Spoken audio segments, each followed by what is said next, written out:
बच्चों हमारा चल रहा है अध्याय 3 विद्युत धारा। आज हम देखने जा रहे हैं पाठ्य पुस्तक का अभ्यास प्रश्न 9 से लेकर 18 तक। इससे हमने 1 से लेकर 8 तक हल कर लिया था।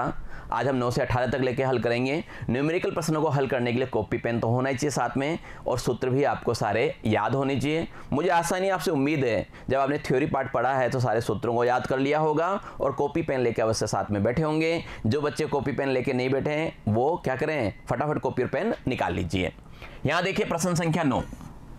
हम प्रश्न संख्या 9 की बात करें। इन्होंने कहा है कि चित्र में दर्शाए नेटवर्क, यहाँ पे एक जाल बनाया गया है कि प्रत्येक शाखा में प्रवाहित धारा ज्ञात कीजिए कि प्रत्येक शाखा में कितनी धारा बह रही है। चित्र को अगर गौर से करें, थोड़ा सा मैं चित्र बता दूं फिर सॉल्यूशन पे चलते हैं। यहाँ पे ए से बी की ओर धारा जा रही है, यहाँ पे प्रतिरोध लगाया गया है 10 ओम, ठीक है। फिर बी से सी की ओर है 5 ओम, बी से डी की ओर 5 ओम, फिर ए से यहाँ पे 10 ओम, 10 वोल्ट, ये सारी चीजें आपको चित्र में दिख रही है। सी से डी 10 ओम, ठीक है। धारा बताई रखी है आपको यहाँ पे, ये सारी चीजें अपने को क्लियर है। I1 I माइनस I1, ए से लिया हुआ है तो I लिया गया, ये धारा है आपको नजर आ रही है चित्र में, ठीक है। अब अपने को क्या करना है, किरचॉफ के नियम लगाने हैं और हल करने हैं। तो चलिए नियम से हम धारा की दिशा में चलें, है ना। तो हम परिपथ की बात कर लेते हैं, ABDA की। ABDA की बात करें, ठीक है, तो V निकाल लेंगे सबका, V बराबर IR से, IR वाला फॉर्मूला लगा देंगे। तो सबसे पहले बात करें A से B की ओर। तो ए से बी की ओर देखें तो यहाँ पे क्या है, ए से बी की ओर कितने हैं, 10 ओम है I1, ठीक है। I1 से गुणा हो जाएगा, उस दिशा में जा रहे हो ना, तो ये आ गया अपने पास 10 I1। अगले में क्या है, 5 है। अगले में कहाँ है, बी से डी की ओर जाएंगे हम, बी से क्या होगा, डी की ओर जाएंगे, बी से डी की ओर। ये देखिए यहाँ गए आप, यहाँ से यहाँ जाना है, कितने का, 5 ओम, क्लियर। यहाँ पे कितना है, I2 है, तो ये अपने पास 5 I2 आ गया। फिर मुझे जाना है कहाँ पे, ए से बीच गया, बी से डी गया, डी से ए की ओर जाना है। अब मुझे क्या करना है, डी से ए की ओर जाना है। देखिए यहाँ से डी से ए की ओर जा रहा हूँ, धारा की दिशा के विपरीत जा रहा हूँ, क्योंकि धारा इधर थी, मुझे इधर जाना पड़ रहा है, विपरीत जाना पड़ रहा है, इसलिए क्या करूँगा, माइनस लगाऊंगा। ये कितना होगा, -5 और I माइनस I1 हो जाएगा। समझ गए बात को, ये बात समझ गए, बस इसके बाद तो सारा आसान होता है। बराबर क्या रखना होता है, 0। इसको सरल कर सकते हैं, इतनी सी बात अगर समझ में आ जाती है तो आगे सरल करना आसान है। देखिए ये आपके पास है 10 I1 और ये है ये वाला, इसको अगर मैं हल करूं, देखिए इस वाले पार्ट को हल करूं, -5 है, I माइनस I1 है। इसको खोलोगे तो ये आएगा -5I प्लस का 5I1। समझ गए होंगे मैंने प्लस क्यों लिखा, बाहर भी माइनस है, अंदर भी माइनस है, प्लस का हो गया, ठीक है। अब देखिए प्लस का 5I1 है और इससे पहले क्या था, 10 I1 था आपका और 5 I2 था, यही था ना, जुड़ गया क्या। यहाँ पे देखेंगे आप ऐड करके, ये प्लस का 5 I1 और ये 10 I1 कितना हो जाएगा, 10 और 5 15 I1 हो गया। कितना हो गया, 15 I1 हो गया। फिर बात करूं मैं I2 की, तो I2 तो क्या है, अकेला ही है, ये अपने पास 5 I2 लिख लिया और ये माइनस का 5I, ठीक है। इसको देखिए 15 I1, ये देखिए 15 I1 plus 5 I2 minus 5I बराबर 0। कॉमन आ रहा है क्या, कुछ 5 आ रहा है ना, तो अपन ने 5 ले लिया। हमने क्या किया, 5 कॉमन ले लिया, यहाँ से 5 कॉमन लूंगा तो ये कितना होगा, 5 दिया 15, ये हो गया 3 I1, ठीक है। फिर 5 गया प्लस I2 और क्या होगा, माइनस का I बराबर 0। ये 5 कॉमन ले लिया मैंने। अब ये जो माइनस का I है, ये अपने पास क्या है, माइनस का I है, इसको इधर ले आओ।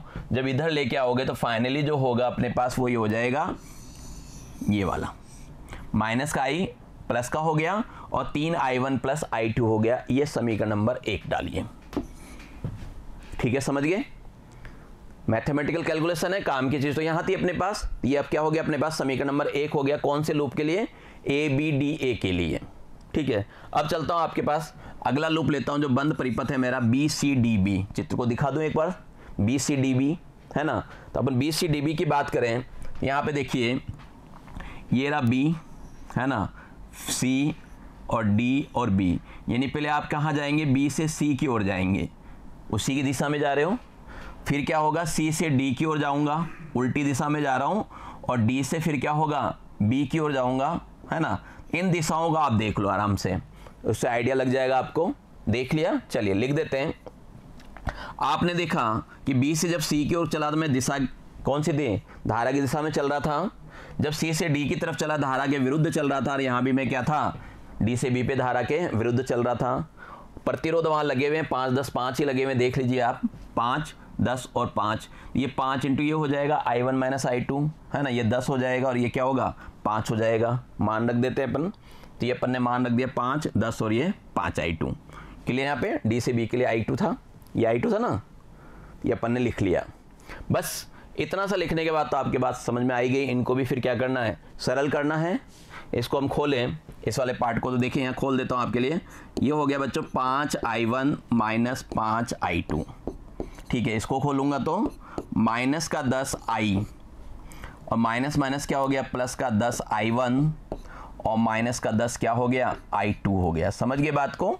ये माइनस का 10I माइनस माइनस प्लस हो गया, प्लस का 10I1 और माइनस का कितना हो गया 10I2। आगे लिखा हुआ है माइनस का 5I2, माइनस का 5I2, ठीक है। यहाँ तक खुल गया। अब जोड़िए जो जुड़ता है आपसे। देखिए सबसे पहले मैं बात करूँ ये वाला इस पार्ट में, देखिए आप सबसे पहले आपको क्या करना है, I1 खोजना है। I1 कितना है, सबसे पहले हमें क्या करना है, इसमें I1 देखना है। तो I1 देखिए 5I1 ये रहा है ना भाई, ये रहा ना 5I1, और कहीं I1 है, क्या बात है, ये रहा 10I1। 5 और 10 कितने हो गए, 15I1 हो गए। ये लिखा हुआ देखिए आपके पास 15I1। I2 की बात कीजिए, तो I2 की बात करते हैं तो देखिए यहाँ पे अपने पास ये माइनस का 5I2 है ना, ये माइनस का 5I2 है। और देखिए माइनस का 10I2 है, ये रहा माइनस का ये क्या है 10I2 है, और माइनस का ये 5I2, यानी सारे माइनस के ही हैं। I2 यहाँ पे क्या है, सारे माइनस के हैं। तो ये हो गया 5, 10, 10, 20, यानी माइनस का 20I2 हो गया अपने पास, ये लिखा हुआ माइनस का 20I2। बचे हुए के I देख लीजिए। तो यहाँ पे अगर हम देखें तो I देखें तो 10I बचा हुआ है अपने पास माइनस का, यही तो है केवल अपने पास 10I, ये तो बचा हुआ है, ये माइनस का है। तो ये अपने पास आ गया माइनस का 10I बराबर क्या हो गया, 0 हो गया। समझ गए होंगे इस बात को, तो यहाँ तक तो कोई दिक्कत ही नहीं है। फिर वही देखिए कॉमन क्या आ रहा है, 5 से काटा जा सकता है इसको हम क्या कर सकते हैं, 5 से काट सकते हैं। 5 से काटा, 5 तिया 15, 5 चौक 20 और 5 दूनी 10, ठीक है। तो ये आ गया अपने पास 3I1 minus 4I2 minus 2I बराबर 0। चाहे तो I निकाल सकते हैं इसको भी, या फिर इसको यहाँ ही छोड़ सकते हैं, जैसी इच्छा हो। समीकरण आप जैसे हल करना चाहें कर सकते हैं अपनी इच्छा से। मैं ऐसे हल कर रहा हूँ, इसलिए मैंने इसको दे दिया समीकरण नंबर 2। एक पहले दे दिया था, इसको मैंने समीकरण नंबर 2 दे दिया, ठीक है। देखिए मुझे क्या चाहिए, अगर मैं यहाँ जाऊँ तो क्या चाहिए मेरे को, I1, I2, I, ये सारी चीज़ें चाहिए। तो जितने समीकरण होंगे ना उतने ही मान ज्ञात किया जा सकता है। अभी 2 समीकरण है तो यहाँ से केवल 2 ही चीज़ निकाला जा सकता है, लेकिन यहाँ पे I1, I2 है तो तीसरा भी आना चाहिए। तो इसके लिए मैं क्या कर रहा हूँ, बंद परिपथ ADCEFA ये दिखा दो यहाँ पे परिपथ को। थोड़ा सा साफ कर देता हूँ ताकि आपको परिपथ दिखाने में सुविधा रहे मेरे को। ये हटा दिया इसको। अब देखिए मैं किस परिपथ की बात कर रहा हूँ, आप देखेंगे किस परिपथ की बात कर रहे हैं अपन बात कर रहे हैं ADCEFA। A D, यहाँ से A से कहाँ जाना है, A से D जाना है, D से कहाँ जाना है, आपको लिखा हुआ है कहाँ जाना है, D से C की बात, फिर E पे, फिर F पे, A पे, है ना। तो D से कहाँ जाना है आपको, C पे। ये D से अपन ले गए C पे, ठीक है। C से किधर लेके जा रहा है वो, C से अपने को लेके जा रहा है E पे। तो C से चलिए E की ओर। तो देखिए E कहाँ है आपका, यहाँ पे अपने पास E नीचे की ओर है, फिर F की ओर जाना है, फिर अपने को क्या करना है, A की ओर जाना है, ठीक है। यहाँ पे घुमाया हुआ आपको ये लिखा हुआ है, समझ गए बात को। तो इस वाले परिपथ की बात कर रहे हैं तो अपन लिखना शुरू कर दे। इस परिपथ में A से D की ओर जाता हूँ तो क्या आता है, जब मैं A से D की ओर जाता हूँ, ये देखिए A से D की ओर 5 ओम I माइनस क्या हो गया, I1 हो गया। काम की चीज़ ये देखना कि धारा की दिशा में ही चल रहे हैं अपन, क्या हो रहे हैं, धारा की दिशा में ही जा रहे हैं, ये काम की चीज़ है, इसका ध्यान रखना है। क्लियर बात को, ठीक है, ये क्लियर हो गया। फिर बात करें, ये आ जाएगा आपके पास, देखिए किसकी बात कर रहे हैं हम, D से C की ओर, D से C की ओर। तो D से जो C की ओर होगा ये आएगा 10 I minus I1 plus I2, ठीक है, I minus I1 plus I2, ये रहा क्लियर। ये 10 में I minus I1 plus I2, समझ गए बात को, क्लियर यहाँ तक। चलिए ये क्लियर हो गया अपने पास। तो ये अपन ने ये लिख दिया 10 I minus I1 plus I2, ठीक है। इसके बाद बात करें अपन, अब कहाँ जाना है अपने को, ये देखिए इसके बाद आपके पास है, आपने D से C चले गए, C से E की ओर आ जाओ। जब C से E की ओर आते हो, ये वाला E, ठीक है, ये क्या है अपने पास E है, इसकी ओर आते हैं तो कितना है, केवल 10 वोल्ट है, ये V में ही है, इसको कन्वर्ट करने की आवश्यकता नहीं है, प्रतिरोध नहीं है ना। तो यहाँ पे IR मत लिखना, सीधा V लिखना है, यहाँ पे V है तो सीधा हम क्या करेंगे 10 लिख देंगे। तो यहाँ पे मैंने 10 लिख दिया। माइनस क्यों लिखा, समझ में आ गया ना सबको, अपन ने माइनस क्यों लिखा, विपरीत दिशा में ये, ठीक है। अब इससे आगे की ओर बढ़ जाओ, यहाँ पे कितना है 10 ओम है, तो इसको भी हमने क्या किया 10 I लिख लिया, क्योंकि धारा कितनी है I है। अगर ये चीज़ लिखना सीख गए, बाकी तो सब आसान है, ये चीज़ लिखना अपन को आना चाहिए। अब इसको हल कर लीजिए, खोल लो, चलिए मैं यहाँ खोल देता हूँ इसको। देखिए 5 से गुणा करूँगा तो ये आ जाएगा 5I माइनस 5I1, समझ रहे हो बात को, 5I माइनस 5I1 आ गया, ये आपका 5 है। किसको खोला मैंने, इसको खोला है, 5I माइनस 5I1। इसको खोलूंगा तो बताइए क्या आएगा, इसको खोलेंगे तो बच्चों आएगा आपके पास 10I माइनस का 10I1 और प्लस का 10I2। समझ गए होंगे बात को, कैसे लिखा मैंने, 10I माइनस का 10I1 प्लस का 10I2, ठीक है। इसको थोड़ी देर को छोड़ देते हैं, उधर ले जाते हैं, यहाँ ले जा चुका हूँ। देखिए माइनस का जो 10 है इधर आके क्या हो गया, प्लस का हो गया, उसको खोल दिया अपन ने 10I, समझ रहे बात को, 10I और बराबर में ले गया उसको मैं 10, ये फाइनली है अपने पास। अब यहाँ पे आपको ये देखना है एक जैसा कौन सा है। देखिए यहाँ पे 25I कैसे लिखा मैंने, वो देखिए 25I कैसे लिखा, सोचिए यहाँ पे अपन ने 25I कैसे लिखा, समझ गए होंगे कई बच्चे। तो ये मेरे पास है 5I, ठीक है, और ये है 10I, 10 और 5 कितने हो गए 15, और ये वापस 10 है, ये हो गया आपके पास कितना 25, इसलिए अपन ने यहाँ पे 25 लिखा था। I1 की बात करें तो यहाँ पे देखिए माइनस का 5I1 माइनस का 10I1 हो गया ना, माइनस का 15, भाई दोनों माइनस के है ना, इसलिए कितना हो गया माइनस का 15I1 हो गया। फिर I2 की बात करूँ तो I2 अपने पास लिखा हुआ है, ये 10 ही बचा हुआ है, तो 10 क्या हो गया अपने पास I2 हो गया। ये बात आप सबके समझ में आ गई होगी, ये बात अपने आगे समझ में, चलिए ये बात समझ में आ गई। तो वही देखिए किससे कट रहा है, तो ये 5 से कट रहा है, 5 25, ठीक है, 5 तिया 15, 5 दूनी 10 और 5 दूनी 10, क्लियर यहाँ तक। चाहे तो उसको समीकरण दे सकते हैं, अपन लास्ट क्या दिया था, समीकरण नंबर 2 दिया था, है ना, तो इनको अपन समीकरण दे सकते हैं, है ना। इसको अपन चाहें तो क्या दे दें, इसको 3 दे दें, आगे क्या करें 4 दे देंगे, इस तरह अपन समीकरण दे सकते हैं।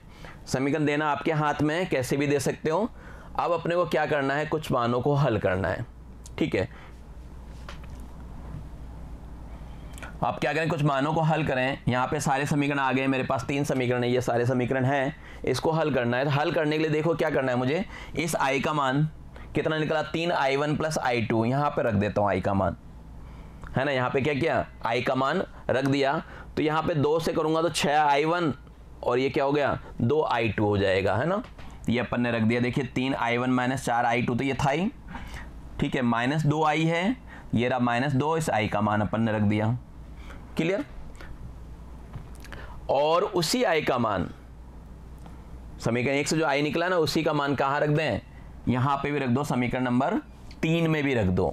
यहाँ पे रखता हूँ, ये 3 नंबर का जो समीकरण है 5I1, ये सॉरी I की जगह 3I1 plus I2 minus 3I1 plus 2I2 बराबर कितना हो गया 2 हो गया। इसको अगर मैं सरल करता हूँ तो 5 या 15, 15 से 3 गए तो 12 प्लस 7I2 बराबर 2। चाहे तो इसको आप समीकरण नंबर 5 कह सकते हैं, और इसको क्या करें थोड़ा सा हल करके 4 कह देंगे, इसको और हल कर लेंगे, इसको 4 कह देंगे, तो अपने पास 4 और 5 आ गया, ठीक है। समीकरण 4 में जो मान आया है वो क्या करें 5 में रख दें, समीकरण 4 से जो मान आया है वो क्या करेंगे हम 5 में रख देंगे। जब वो मान आप 5 में रखोगे, किसका 12I1 का मान, देखिए 4 को हल करके दिखाता हूँ आपको, हल कर लें एक बार 4 को। ये है अपने पास 3I1 माइनस 4I2 माइनस 3 दूनी कितना हो गया 6I1 और माइनस का 2I2 बराबर 0। I1 देखें तो I1 हो गया 6, 3 में से 6 गया तो कितना हो गया, माइनस का 3 में से 6 जाएंगे तो अपने पास माइनस का 3 बचेगा, माइनस का कितना हो गया 3I1 हो गया, और ये हो गया 4 और 2 6I2, समझ रहे हो। और इसको माइनस हटा दें तो अपने पास ये आ रहा है 3I1 प्लस 2I2 बराबर कितना आ रहा है 0 आ रहा है, वहाँ पे 3I1 प्लस 2I2 बराबर क्या आ रहा है 0 आ रहा है। तो इन मानों को लेके यानी कुल मिला के आप यहाँ से क्या कर सकते हैं, I1 का मान निकाल सकते हैं। अपन क्या कर सकते हैं, I1 का मान निकाल सकते हैं। I1 का मान निकाल के यहाँ रख देंगे। कैसे निकालेंगे वो भी बताऊँ। यहाँ पे मैं क्या करूँ, मेरे को देखो यहाँ पे क्या चाहिए, 12 I1 की वैल्यू चाहिए। तो मैं 4 से अगर गुणा कर दूँ तो 4 तिया हो गया 12 I1, ठीक है। और इसको करेंगे तो मान रख देंगे ऐसे करके इन पे क्या करना है आपको, ये सारे मान रखने हैं। इन समीकरणों को हल कर करके निकालने हैं। जब ये सारे मान एक दूसरे में निकाल कर रखोगे, समीकरण हल कर सकते हैं अपन आसानी से, कोई दिक्कत नहीं है। इन मानों को निकाल के रखेंगे तो अपने पास क्या होगा, I1 I2 और I का मान आ जाएगा। यानी आपके पास ये I1 का मान आ जाएगा, हल करेंगे तो ऐसे ही I2 का मान आ जाएगा और I का मान अपने पास प्राप्त हो जाएगा। और यही चीज़ अपने से प्रश्न में पूछी गई थी। कैलकुलेशन आप अपने हिसाब से कर सकते हैं, कोई दिक्कत नहीं है, समीकरण बनाना आना चाहिए, ठीक है। इस प्रकार ये क्या हो गया, सारे मान अपने को प्राप्त हो गए, ठीक है। अब अपने को अलग अलग भुजाओं में धारा चाहिए थी, अपने को धारा चाहिए थी तो अपन निकाल दिए। ए बी में तो I1 थी तो 4/17 हो गया, बी डी में I2 थी तो माइनस का 2/17 हो गया, और CEFA में कितनी थी 10/17, तो अपन ने ये मान रख दिया। ऐसे ही I माइनस I2 निकाल लेंगे 6/17, I1 माइनस I2 6/17। इन सब की धाराएं आप अपने आसानी से ज्ञात कर सकते हैं। करना स्कोर, ठीक है। चलिए बढ़ते हैं अगले प्रश्न पे। अगला प्रश्न है मेरे पास क्वेश्चन नंबर 10। यहां कह रहा है किसी मीटर सेतु में जब प्रतिरोधक S 12.5 ओम हो तो संतुलन बिंदु सिरे A से 39.5 सेंटीमीटर की लंबाई पर प्राप्त होता है। यानी जो संतुलन है, बैलेंस कहाँ होता है, A से 39.5 सेंटीमीटर दूरी पे होता है। हमें क्या करना है, R का प्रतिरोध ज्ञात करना है, इस R का प्रतिरोध ज्ञात करना है। साथ में ही ये कह रहे हैं व्हीट स्टोन सेतु या मीटर सेतु में प्रतिरोधकों के संयोजन के लिए मोटी कॉपर की पत्तियां क्यों प्रयोग में लाई जाती है, ये भी बताना है कि मोटा कॉपर ही क्यों लगाते हैं, सोचिए क्यों लगाते हैं। बी पार्ट अभी पढ़ेंगे थोड़ी देर में, पहले ए पार्ट को कर लेते हैं। तो ए पार्ट में दिया गया है आपको S 12.5 ओम और L है अपने पास 39.5, और हमें क्या ज्ञात करनी है, R ज्ञात करनी है। और R ज्ञात करने के लिए अपने पास फॉर्मूला है ये S बराबर 100 माइनस L/L इंटू R। यहाँ से अगर मैं R निकालना चाहता हूँ तो ये सूत्र बनेगा R का, पलट जाएगा ना, ये क्या होगा अपना पलट जाएगा। R बराबर क्या होगा, L बटे में 100 माइनस L और पूरे को गुणा करना है S से। अब वैल्यू तो है ही ना आपके पास, रख दीजिए। L का मान 39.5 इसमें से घटा लेंगे और R का मान, इनको सरल करोगे, इनको सरल करेंगे तो ये आ जाएगा 8.16 ओम, ठीक है। वहाँ पे पूछा था आपको कि मोटे तांबे की पट्टियाँ क्यों उपयोग में ली जाती है, तो ध्यान रखिए इसलिए लेते हैं ताकि इनका जो प्रतिरोध है ना वो बहुत ही कम हो, नगण्य हो। प्रतिरोध क्या हो, नगण्य हो, क्योंकि इसको क्या करते हैं हम यहाँ पे कैलकुलेशन जब करते हैं तो उसमें सम्मिलित नहीं करते, स्मॉल r को 0 मान के चलते हैं, है ना। तो प्रतिरोध क्या होना चाहिए अपना, कम से कम होना चाहिए, नगण्य होना चाहिए। इसलिए तांबे की पत्तियां क्या करते हैं, मोटी लेते हैं इसके अंदर, ठीक है। बी पार्ट देखते हैं। बी पार्ट में क्या है, R और S को अगर बदल दिया जाए, अंतर बदल यानी अदला बदली कर दें तो संतुलन बिंदु कहाँ आएगा ये पता करना है, ठीक है। अगर अदला बदली कर दें तो संतुलन बिंदु कहाँ आएगा ये पता करना है। तो चलिए R और S को बदल दीजिए। R और S को बदलेंगे तो क्या होगा, L2 हो जाएगा आपका 100 माइनस L1 कितना 60.5 हो जाएगा। अब जो आपका जो संतुलन बिंदु हो किस पे हो जाएगा, 60.5 पे होगा।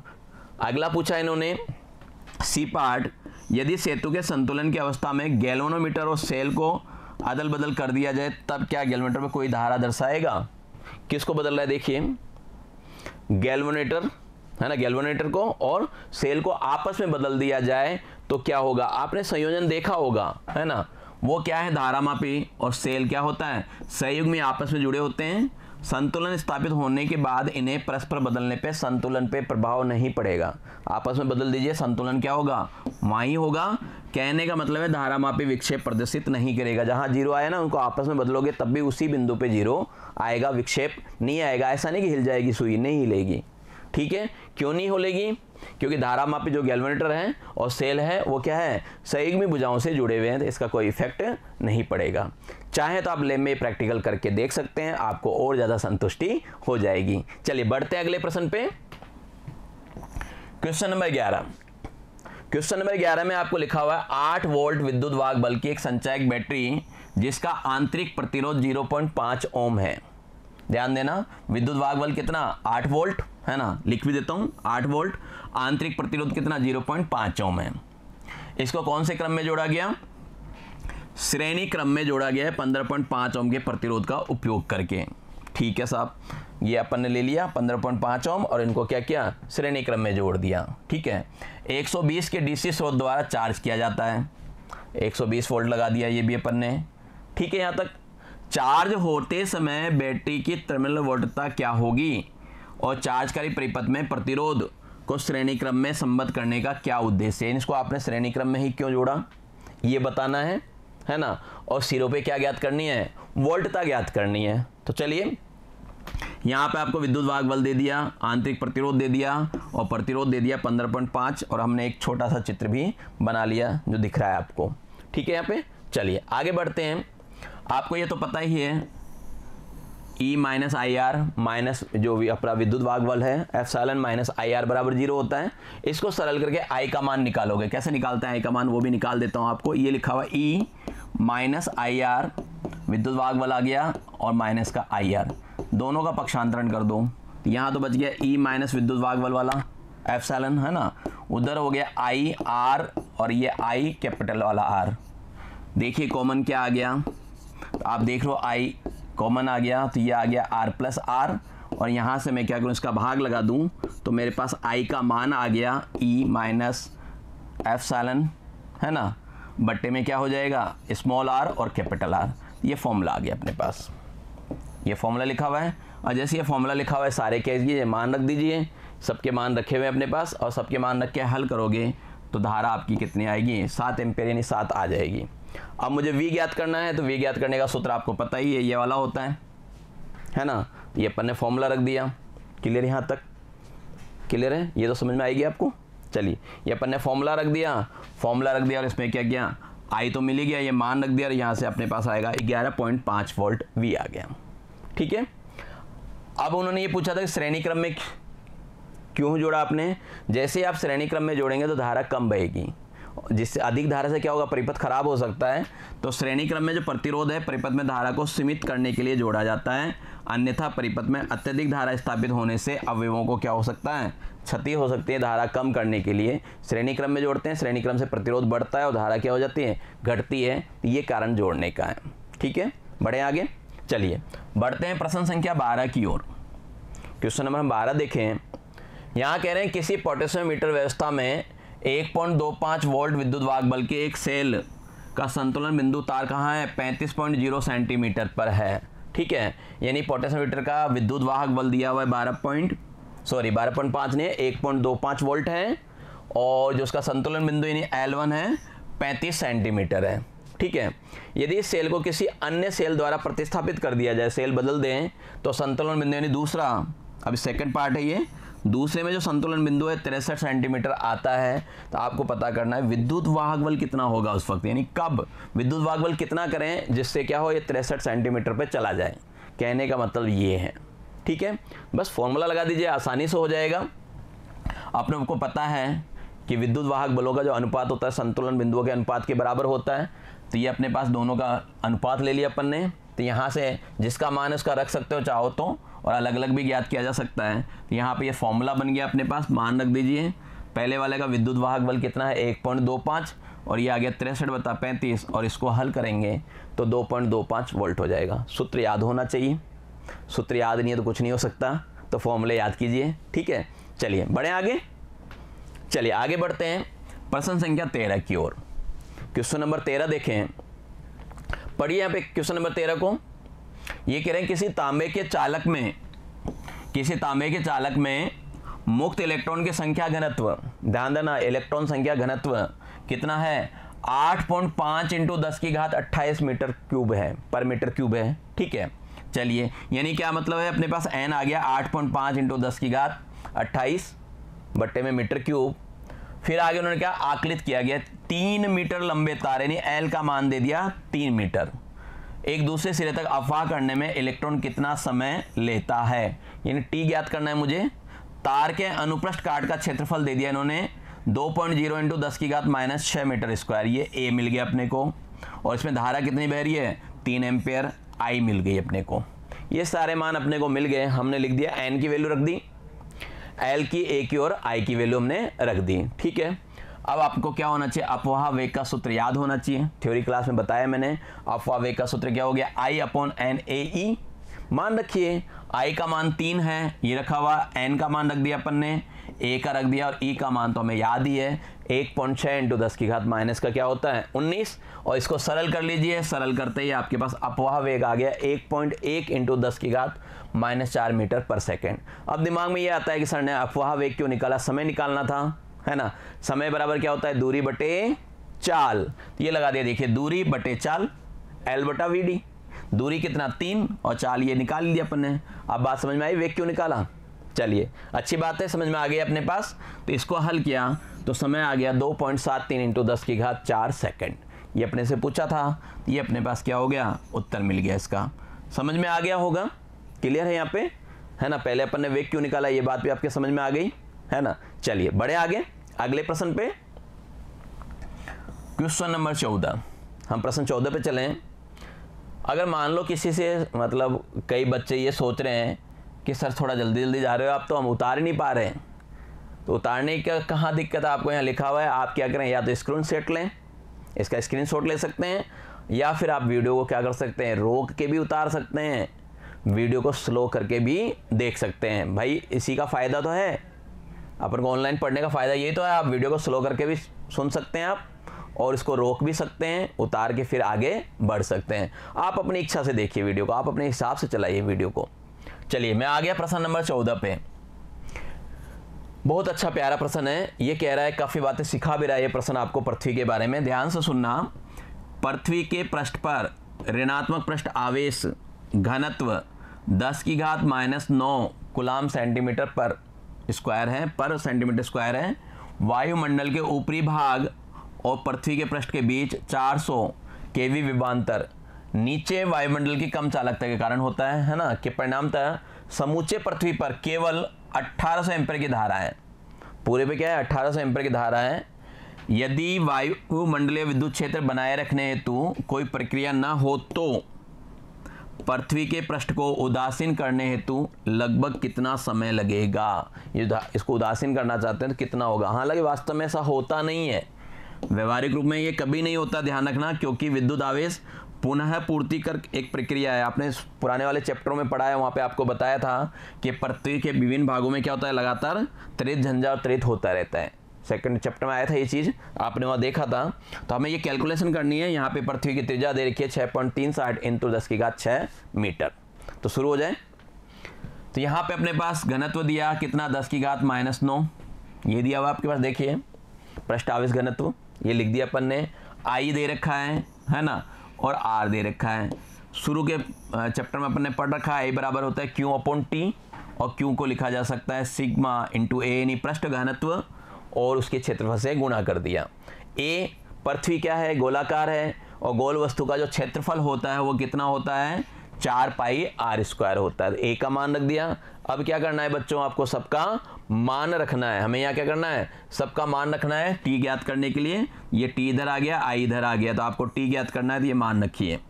इसका मान रख दिया 10 की घात -9 पृष्ठ आवेश घनत्व का, 4 है ही। पाई का मान आप सभी जानते हो 3.14 होता है, और आर आपको दिया हुआ है त्रिज्या 6.37 इंटू 10 की घात 6, स्क्वायर कर लिया, और बट्टे में 1800 है, आई दिया हुआ है। इन सबको हल कर लीजिए। इनको क्या करना है, कैलकुलेशन करना है अपने को, हल करना है। हल करने पे आपके पास आएगा 283.13 सेकेंड, 283.13 सेकेंड ये समय लगेगा। इतना समय लगेगा, वास्तविकता नहीं है, व्यवहारिक नहीं है ये चीज़, है ना। चलिए देखते हैं क्वेश्चन नंबर 15। यहाँ पे कह रहा है 6 लेड एसिड, कितने हैं अपने पास, 6 लेड एसिड संचायक सेलों को, जिनमें प्रत्येक का विद्युत वाहक बल 2 वोल्ट है। 6 लिए गए, एक का 2 वोल्ट है, ठीक है। 6 से गुणा कर लेंगे कुल पता करने के लिए, और इनका जो आंतरिक प्रतिरोध है वो 0.015 ओम है, ठीक है। इनसे क्या किया, एक बड़ी बैटरी बना ली उन्होंने, और इस बैटरी का उपयोग क्या किया, धारा प्राप्त करने में की है, और वहां पे प्रतिरोध कितना है, 8.5 ओम, ये लिखा हुआ है। इस बैटरी का उपयोग 8.5 ओम प्रतिरोधक जो इसके साथ श्रेणी संबद्ध है में धारा की आपूर्ति के लिए किया जाता है। बैटरी से कितनी धारा ली गई और एवं इसकी वोल्टता क्या है ये अपने को बताना है। तो यहाँ पे संख्या कितनी है, तो यहाँ पे संख्या 6 दे रखी है, एक की वोल्टता कितनी है 2 है, एक का आंतरिक प्रतिरोध 0.015 है और यहाँ पे प्रतिरोध कितना है 8.5 है। चाहे तो एक साथ निकाल सकते हैं आप कि टोटल का कितना हुआ, या फिर हम इस सूत्र का प्रयोग कर सकते हैं n लगा के। ठीक है, इस सूत्र का हमने प्रयोग कर लिया, I बराबर n, यहाँ पे ये वोल्टता बटे में प्रतिरोध प्लस n और आंतरिक प्रतिरोध। मान रख दें इन सब का मान रखते हैं तो 6 दूनी आ गया 12, ये 8.5 और इसको 6 से गुणा किया 15 6 का 90 होता है। जब इसको 6 से गुणा करेंगे तो ये आ जाएगा 0.09। तो इसको जोड़ोगे 8.5 और 0.09 जोड़ते हैं तो 8.59 आता है और 12 में हम इसका भाग लगाते हैं तो ये आ जाता है 1.369 एम्पियर। कहने का मतलब 1.396 एम्पियर को अगर हम बिल्कुल वहाँ पे लें, लगभग में मान लें तो लगभग आप इसको 1.4 एम्पियर कह सकते हैं। तो ये अपने पास धारा आ गई। ठीक है, अब अपने को क्या चाहिए, V चाहिए। V के लिए फॉर्मूला लगा दिया हमने, है ना। सबके मान रख दीजिए, n का मान कितना 6, ठीक है। आंतरिक प्रतिरोध R ये है अपने पास 0.015, वोल्टता कितनी है 2, है ना। I अपने पास निकल ही गया 1.4। इनको सरल करेंगे तो इनको सरल करने पे अपने पास आ जाएगा आंसर 11.87 वोल्ट था। क्लियर यहाँ तक। चलिए, ये तो आपका A पार्ट था। हम देखते हैं इसका B पार्ट क्या है। B पार्ट में ये पूछ रहे हैं एक लंबे समय तक उपयोग में लाए गए संचायक सेल का विद्युत वाहक बल 1.9 वोल्ट है, 1.9 वोल्ट है और विशाल आंतरिक प्रतिरोध 380 ओम है। आंतरिक प्रतिरोध बहुत ज़्यादा है ना। सेल से कितनी अधिकतम धारा ली जा सकती है, अधिकतम धारा का मान बताना है। और पूछा है क्या सेल से प्राप्त यह धारा किसी कार की प्रवृत्त मोटर को स्टार्ट करने में सक्षम होगी। अगर धारा 100 एम्पीयर आ गई तो स्टार्ट हो जाएगी और धारा 100 एम्पीयर नहीं आई तो स्टार्ट नहीं होगी मोटर। ठीक है, देखते हैं, ये सारे मान रख दें अपन यहाँ पे। तो विद्युत वाहक बल का मान इन्होंने 1 पॉइंट कितना बता दिया 9 और आंतरिक प्रतिरोध R कितना हो गया 380 और I मैक्सिमम के लिए आपको सूत्र ये पता ही है अपने पास। भाग लगा दें इसको, विद्युत वाहक बल में आंतरिक प्रतिरोध का भाग लगाएं। क्यों, R प्लस R होता है तो यहाँ पे क्या, जब आपका मैक्सिमम धारा ले रहे हो ना तो R का मान क्या होता है 0 होता है। ये आप समझ रहे होंगे, सूत्र तो ये होता है, लेकिन अपन ने क्या किया R का मान 0 कर दिया क्योंकि I मैक्सिमम ले रहे हो। प्रतिरोध बिल्कुल नगण्य होगा तभी धारा अधिकतम प्राप्त होगी। ये मान रख दिया अपन ने यहाँ पे, इसका मान 1.9, ये 380। इसको हल करोगे तो 0.005 एम्पियर आई है, जबकि मोटर को स्टार्ट करने के लिए कितना बताया मैंने आपको 100 एम्पियर चाहिए। तो 1 एम्पियर भी नहीं आ पाई, बहुत कम धारा हो गई, तो इससे मोटर स्टार्ट नहीं होगा। ठीक है, चलिए बढ़िए अगले प्रश्न पे। प्रश्न संख्या 16, सावधानी से पढ़िए। प्रश्न संख्या 16 को यहाँ कह रहे हैं 2 समान लंबाई की तारों में एक एल्युमिनियम का और दूसरा कॉपर का बना हुआ है। 2 तार हैं, दोनों की लंबाई समान है, एक एल्युमिनियम का है और दूसरा क्या है कॉपर का है। इनके प्रतिरोध भी समान दे रखे हैं। ठीक है, इनका प्रतिरोध क्या है वो भी समान है। आपको ये बताना है कि दोनों तारों में से कौन सा हल्का है। समान लंबाई है और समान प्रतिरोध है, फिर भी अपने को बताना है हल्का कौन सा है। और साथ में ये भी कहा है कि अतः समझाइए ऊपर से जाने वाली बिजली के जो केबल होते हैं, केबल है में एल्युमिनियम के तारों को क्यों पसंद किया जाता है। बिजली के केबल में एल्युमिनियम के तार ही क्यों लगाते हैं, तांबे का तार क्यों नहीं लगाते हैं। ठीक है, साथ में आपको ये सारे मान रो का मान दिया हुआ है। एल्युमिनियम का 2.63 इंटू 10 की घात -8 है ना। कॉपर का दे रखा है 1.72 इंटू 10 की घात -8 है ना। और एल्युमिनियम का आपेक्षिक घनत्व 2.7 दिया हुआ है और कॉपर का 8.9 दिया हुआ है। यहाँ जहाँ भी Al लिखा हुआ है एल्युमिनियम है और Cu लिखा हुआ है वो क्या है कॉपर है। ठीक है, तो ये सारे मान वापस उतार देता हूँ यहाँ पे। ये एल्युमिनियम का था, ये किसका था कॉपर का। आपको क्या बताया था, दोनों का प्रतिरोध समान, दोनों की लंबाई समान और साथ में आपको डेंसिटी दे रखी है, इनके अपेक्षिक घनत्व दे रखे हैं। ये मान अपन ने हल करने के लिए लिख लिया। ठीक है, अब अपने को सूत्र तो पता ही है, R बराबर होता है रो L/A। तो ये एल्युमिनियम के लिए हो गया, कॉपर के लिए Cu लगा दिया अपन ने। ठीक है, यहाँ से क्या करना है आपको, इनका आपस में या तो भाग लगा दो या देखिए भाग नहीं भी निकालोगे तो पहले क्या करें A निकाल लेता हूँ, किसका Cu का, कॉपर का। वहाँ से A निकाला, बताइए क्या निकलेगा, इसको निकालना है मुझे। ये इधर आ जाएगा, इधर आ जाएगा, तो ये आएगा रो है ना किसका कॉपर का लंबाई कॉपर की बटे में प्रतिरोध, ये भी क्या होगा, कॉपर का होगा। यहाँ से अगर मैं एल्युमिनियम का निकालना चाहूँ ए, तो बताइए यहाँ पे ये आ जाएगा AL आ जाएगा, एल में भी क्या होगा AL आ जाएगा और RAL आएगा, ये तो आएगा। इनका क्या करना है, अपन को भाग लगा देना है। इनका जब आप भाग लगाते हैं, इसका अपन ने क्या किया, भाग लगा दिया, तो ये लिख देंगे। इसमें नीचे वाली संख्या ऊपर आती है और ऊपर वाली नीचे आएगी, तो ये AL तो क्या होगा, ऊपर चला जाएगा R वाला, और कॉपर वाला क्या होगा, नीचे आ जाएगा। ये काम की बात है, ठीक है, ये काम की बात है। और दूसरे काम की बात है, ये चला भी जाएगा फिर कट भी जाएगा। क्यों कट जाएगा, कि ये दोनों क्या हैं, बराबर हैं। ये भी कट जाएगा, लंबाई भी दोनों की क्या कर रखी है, बराबर दे रखी है। तो फाइनली अपने पास ये आ जाएगा, अपने पास क्या हो गया, ये आ गया। अब आपको पता है द्रव्यमान निकालें, तो द्रव्यमान का फॉर्मूला ये होता है ALD, है ना। तो रख दीजिए यहाँ पे, इनका भी वही भाग लगा के लिख लेंगे हम, इनका अनुपात निकाल लेंगे। अनुपात निकालेंगे तो वही सीधी सी बात है, यहाँ भी क्या होगा, आपके पास दोनों की लंबाइयाँ समान हैं, इसलिए ये कट जाएगा। ठीक है, ये क्या हो गया, कट गया। जब ये कटेगा तो अपने पास ये आ गया AD, और नीचे भी क्या हो गया, AD आ गया। ठीक है, ये अभी अपन ने देखा ये किसके बराबर आया था, ये आ गया था। तो ये मान और ये मान अगर रख देते हैं, इनको आपस में कंपेयर करते हैं, तो आपके पास ये रिजल्ट आ जाएगा, रो डी और नीचे भी क्या होगा, रो डी, ऊपर कॉपर वाला और नीचे क्या होगा, एल्युमिनियम वाला आएगा। ठीक है, तो कुल मिला के सबके मान तो थे ही, इसके मान तो है ही हमारे पास, इनके सबके मान हैं। इनके मानों को क्या कर दीजिए, रख दीजिए, और सबके मान रखने के बाद आपके पास ये आ जाएगा 2.16। ठीक है, इनका अनुपात निकल गया, द्रव्यमानों का अनुपात निकाल लिया। यहाँ पे अगर मैं कॉपर की बात करूं, तो कॉपर जो है, तांबे का जो तार है, एल्युमिनियम के तार से 2.16 गुना भारी है ना, ज़्यादा है ना भाई। तांबे का तार का द्रव्यमान एल्युमिनियम के तार का 2.16 गुना अधिक होगा। ठीक है, अब भारी है तो भारी को कौन पसंद करे, भारी तार लगाते भी नहीं, अपन क्या करते हैं, हल्का तार लगाते हैं। तो कुल मिला के कॉपर हल्का है ना, इसलिए हम, सॉरी कॉपर हल्का नहीं है, कॉपर भारी है, एल्युमिनियम हल्का है, इसलिए एल्युमिनियम का तार ही प्रयोग किया जाता है।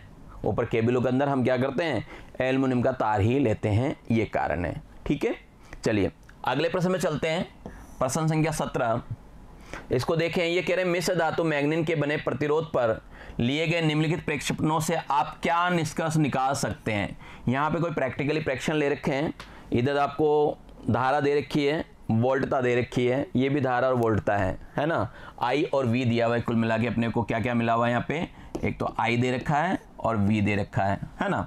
तो ये अपने को सब दिया हुआ है, देख लो आपके पास 0.2, 0.4, 0.6, 0.8, 1.0, 2.0, इनके मान कितने, 3.94, 7.87, 11.8, 15.7, 19.7, 39.4। फिर क्या हो गया, धारा को 3 पे, 4 पे, 5 पे, 6 पे, 7 पे, 8 पे एम्पेयर कितनी है, ये लिखा हुआ है आपके पास 59.2, 78.8, 98.6, 118.5, 138.2 और 158.0। इसको देख के आप क्या पता कर सकते हैं, हम क्या करें, इसके लिए R निकाल लें एक बार। R हम जानते हैं V/I होता है, तो सबका हमने क्या किया, V/I किया, सबका किया हमने V/I। तो देखिए 19.7 है ना, ये कितना है, 19.7 है, ये 19.675 है, जिसको लगभग अपन क्या कर सकते हैं, 19.7 बोल सकते हैं।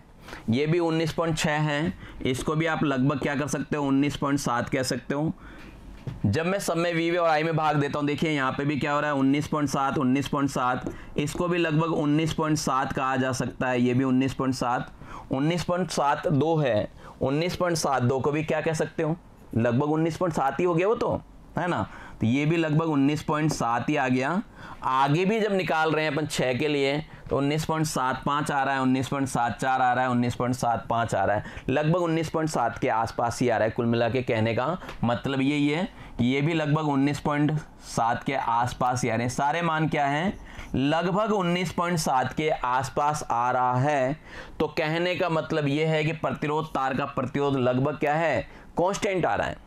और मैंने आपको बताया था कि जहाँ पे प्रतिरोध कांस्टेंट आता है, वहाँ पे ओम के नियम का पालन होता है। यानी V और I में, यहाँ पे जो ग्राफ है ना आपके पास, अपने पास जो ग्राफ है, V मान लो इधर ले लो और I इधर ले लो, V और I में ग्राफ खींचोगे तो बिल्कुल सीधी रेखा प्राप्त होगी। थोड़े बहुत मानों का फर्क है, कोई खास फर्क नहीं आ रहा, तो सीधी रेखा प्राप्त हो रही है, तो मैं ये कह सकता हूं कि ओम का नियम पूर्णतः लागू हो रहा है। यहाँ पे ओम का नियम क्या है, पूर्णतः लागू हो रहा है। इस पर क्या हो गया, ताप का प्रभाव अत्यल्प है, बहुत ही कम ताप का, ये जो थोड़े बहुत कम ऊपर हो रहे हैं ना, बहुत कम पड़ रहा है, ठीक है। तो यहाँ आपके पास ओम का नियम लागू हो रहा है, आप ये कह सकते हैं।